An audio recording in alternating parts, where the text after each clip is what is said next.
Hello and welcome to this short video. In this video, we've got some farm words.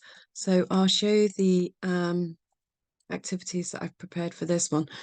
We've got hangman as the first one. So the first activity is we've got a list of different words here that we could use to play hangman.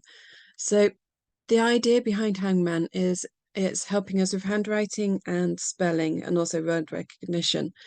So what you'd do is you'd pick a word and not tell the other person which one you've chosen. So I'll choose one. So for my word, for each letter within that word, I'd write a short horizontal line. 1, 2, 3, 4, 5, 6. Okay, so I'd do that. You would then guess a letter. And so you might guess A. And unfortunately, in this instance, there isn't an A. You then guess an E. Yes, there is. You guess an I, which yes, again there is. You guess an O and you guess a U, and no, there isn't either of those. And then you might guess a C, and oh, there's two of those in here, so we'll go like that. You've got an idea now what it could be, so you guess an N. And then you guess, yep, you're fairly sure, so you guess a H and you guess a C. Yeah, okay, so I get guessing the word chicken. So we cross that one off as done, and the next person has a go. But what you could do is instead of drawing the traditional picture of a hangman, is have use instead a picture of a pig, not because we're hanging the pig, but because pigs are nice and easy to draw. What you can do, and we can also use this to practice writing certain letters. So, for example, what we could do is you start by drawing the body, which is an O. You then give him two W's for his feet and legs, an E for his tail, another O for his head. Oops, as you can see, I'm not very good at drawing. M for his ears, and then his piggy face. Uh-oh, that's supposed to be a snout. There we go. That's supposed to be a pig. Looks more like a face within a face. I tell you what, let's get rid of that and do his mouth there. That's better. There you go. And so that way, it's keeping it more relevant to the theme of the farm. You could also do a pig by going just a face, one ear, two ears, nose. Whoops. Happy smiley chap. Two eyes. I know he's supposed to have little piggy eyes, but this is a happy pig. There we go. So you could draw that picture instead of, like, say, the traditional hangman. So that's the first suggestion for hangman. The other thing you could do is grab a bag of Scrabble letters or bananagrams or something similar to that. And once again, pick a word from the list. Don't tell the other person which word it is you've chosen.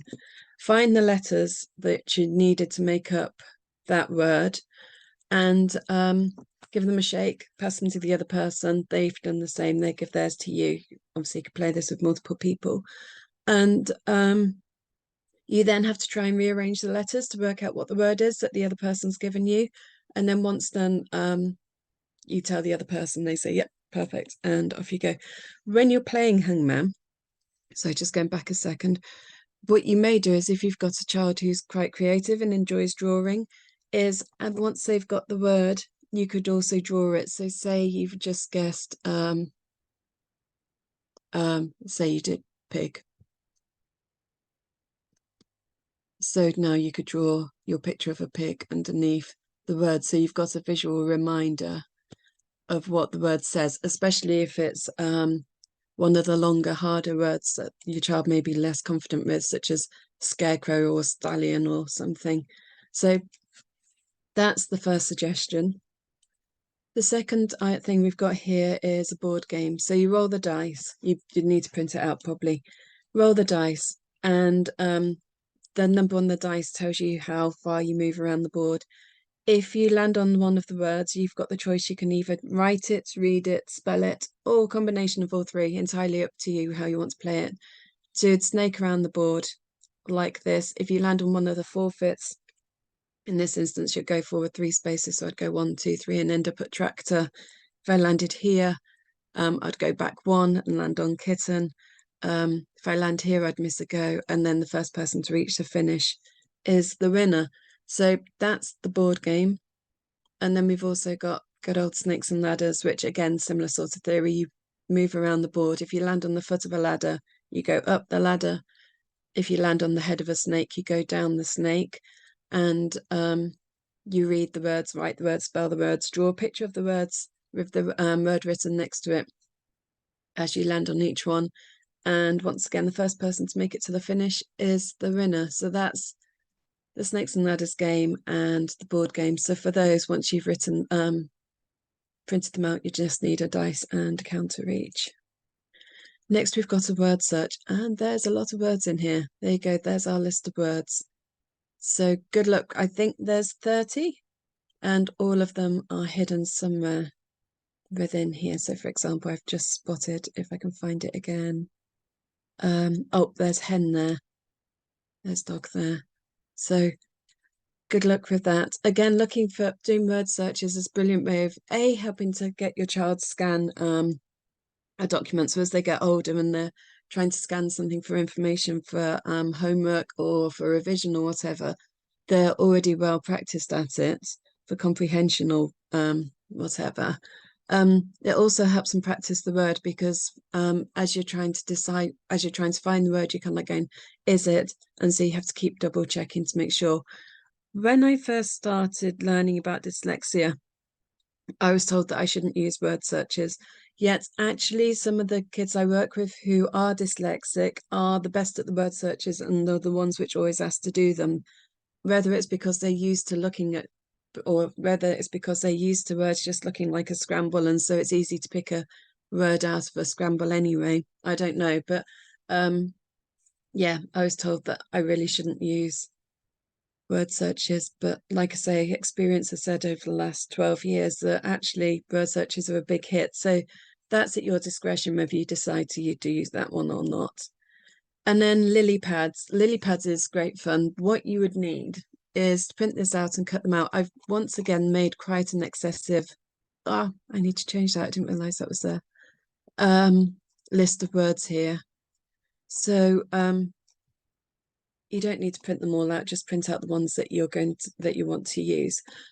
But print them out and lay them on the table, either face up, face down, doesn't matter. Have two counters, one on the table and one between your fingers like this. And with this one, press it hard onto the one that's on the table and it will flick. And the idea is to try and get it to land on a lily pad. If you get it to land on a lily pad, then you read the word that's written there. Once again, you can either spell it or write it, draw it as you see fit. And the person who ends up with the most lily pads is the winner. Going back to Hangman, something else you can do is treat it as Pictionary. Let me just grab it back again. So I've just closed it down.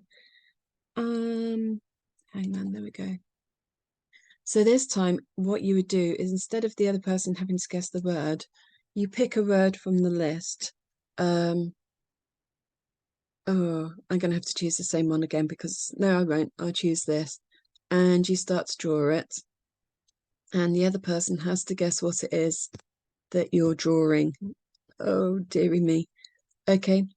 Once successfully drawn and the other person's guessed what it is, you write the correct spelling next to the word. Okay, in the word or wherever. It's just another way of making it slightly more interesting than just always looking at read, cover, write, check, spell, cover, write, check, whatever it is that they do in schools. So hope that's given you some food for thought. I hope you enjoy them. Let me know how you get on and I will see you in the next video.